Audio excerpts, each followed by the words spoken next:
Hello বন্ধুরা, সবাই কেমন আছো? তো কে কেমন আছে সেটা কমেন্টে জানিয়ে দাও। তো আজকে এই ভিডিওটা দেখাচ্ছি টাঠি বান্ধন কিভাবে দিতে হয়, কিভাবে বান্ধনটা দিচ্ছে মনোযোগ দিয়ে দেখতে থাকো, দেখে শেখার চেষ্টা করো। চেষ্টা করলে অবশ্যই শিখতে পারবে।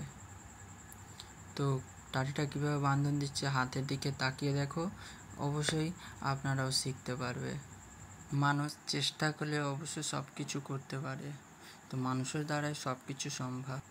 তাই তোমরাও সবাই চেষ্টা করো, অবশ্যই এই বান্ধনটা দিতে পারবে, অবশ্যই শিখতে পারবে এই বান্ধনটা কিভাবে দিচ্ছে। তো ফাইনালি গিরা বাঁধা হয়ে গেল। এবার কচ্ছুটা বাকি অংশ ধরে টানছে, কিভাবে টান দিচ্ছে দেখেন। টান দিতে দিতে সুতোটা ছিঁড়ে ফেললো। বেশি শক্তি লাগানোর ফলে কাটার প্রয়োজনও পড়লো না।